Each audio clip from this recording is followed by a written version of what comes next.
صباح الخير. بما اننا في موسم تفريز الثوم او تخزين الثوم، فاحنا النهاردة هنخزن مع بعض الثوم، بس هنحطه في الفريزر، هنفرمه كويس وهنحطه في الفريزر.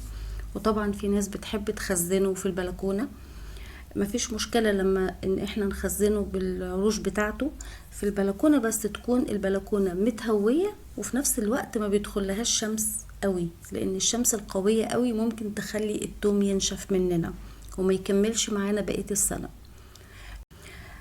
على العموم انا بحب الطريقة التانية في التخزين اللي هي طريقة التفريز. بفرمه كويس وبعد كده بحطه في الفريزر في اكياس، بيفضل معايا عايش من السنة للسنة.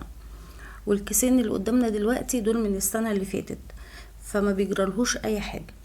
وبرضو هنجرب مع بعض وهنختبر مع بعض القطعة دي جاية مع الكبة، وبيقولوا ان هي مقشرة للثوم، فاحنا هنعرف بقى دلوقتي هي فعلا بتقشر الثوم ولا لا.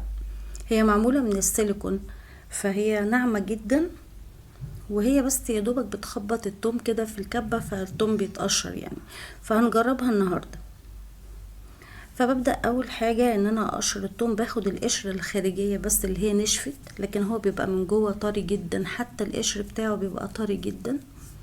والعروش دي لو لسه طرية او لا، او لو جبتوه وهي لسه خضرة ممكن كمان تتفرم معاه، اللي هي الحتة الطويلة الخضرة دي ممكن نفرمها مع الثوم نفسه. انا هنا باخد بس القشرة اللي يدوب نشفت من بره، وبقية الفصوص واي حتة خضرة من العروش بتاعته باخدها برضو.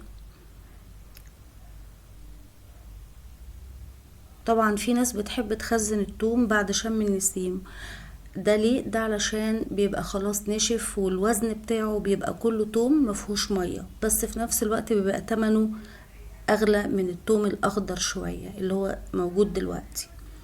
فكل ما بيبقى اخضر كل ما بيبقى سعره ارخص، لان بيبقى لسه فيه مية منشفش قوي. طبعا انا خلصت كل الكمية دي، قشرتها بنفس الطريقة، بس ملاحظين ان انا بغطي كل شوية الثوم بتاعي من الهواء، لان كل ما اتعرض للهواء كل ما هلاقيه القشرة بتاعته نشفت. وانا مش هقشره، يعني انا عايزة افرمه بالقشرة الطرية بتاعته، حتى بالعيدان بتاعته والعروش بتاعته اللي هي الخضرة، فمش عايزاه ينشف. فطول ما انا بفصص الثوم بغطي العلبة بتاعتي علشان خاطر ما تنشفش. جربت هنا بقى القطعة اللي هما بيقولوا عليها مقشرة للثوم، هي حلوة جدا فعلا وبتقشر الثوم تمام، بس عايزة ثوم يكون ناشف في الهوا خلاص، يعني ثوم بقاله كام شهر محطوط كده متهوي في البلكونة، وتاخدي مثلا واحدة او اتنين تقشريهم في المقشرة. ولكن ده عشان ثوم طري والقشرة بتاعته طرية، فهي ما قدرتش عليه، ما قدرتش تخلعها من على الثوم.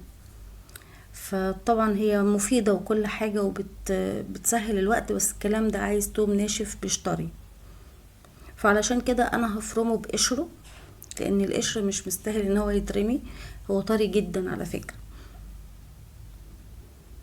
فهنبدل بقى القطعة دي بالقطعة اللي هي فيها السلاح المعدن علشان خاطر نفرم التوم كويس. هحط شوية شوية كده في الكبة، يعني انا ما بحاولش اتقل على الكبة قوي، يعني بحط شوية صغيرين بشوية صغيرين، وبعد كده بقفلها وببدأ ان انا اضرب ضرب متقطع كده كام مرة لغاية لما يتفرم. وبرضو من وقت للتاني بفتح وانزل كل الحاجات اللي هي على جدران الكبة، بنزلها بالسباتولا بحيث ان انا اضمن ان كل التوم يبقى اتفرم كويس. هنزل كل حاجة وبعد كده اضربهم مرة تانية. طبعا كل جزء اول لما بيتفرم بحطه في حاجة واسعة كبيرة، انا جايبة هنا الصينية كبيرة، وببدأ ان انا افضي فيها كل التوم اللي اتفرم لما الصينية تبدأ تتملي شوية. بعد كده بضيف عليها نص كوباية من الزيت، ودي تعتبر مادة حافظة بالنسبة لي، ان هي بتحفظ التوم حتى وهو في الفريزر، برضو لازم احط له زيت.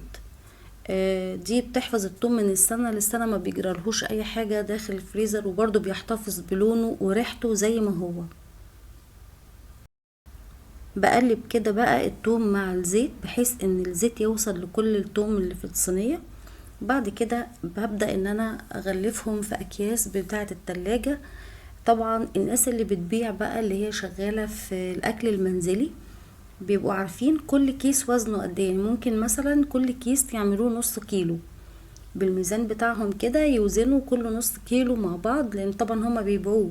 لكن انا علشان ده استخدام الشخصي في بيتي، فانا مش هوزن كل كيس لوحده، لكن انا هوزن كل الكمية مع بعض واقول لكم ال10 كيلو توم عملوا قد ايه من التوم المفروم. بنبدأ بقى نبطط الكيس كويس جدا عشان خاطر ما ياخدش مساحة، وعشان كمان يبقى سهل ان انا اطلعه واخد منه الجزء اللي انا عايزاه لكل طبخة لوحدها، وهكذا لغاية لما اخلص كل الكمية بتاعتي. وعلى فكرة الصينية دي اتملت حوالي 3 مرات من ال10 كيلو توم، وكل مرة كنت بحط نص كوباية زيت على الصينية كلها. خلصت بقى بقية الاكياس بتاعتي، طلعوا حوالي 17 كيس، ووزنتش كل كيس لوحده، انا وزنت كل الكمية مع بعض وطلعوا 4 كيلو و200 جرام. ده يمكن معلومة تفيد الناس اللي هي بتشتغل في الاكل المنزلي وبتبيع التوم جاهز، عشان يقدروا يحسبوا التكلفة بتاعتهم، ان ال10 كيلو توم اللي اشتريناهم عملوا معانا 4 كيلو و200 جرام صافي من التوم المفروم. اتمنى ان فيديو النهاردة يكون افادكم، وشكرا جدا على المتابعة، واشوفكم على خير في الفيديو الجاي. باي باي.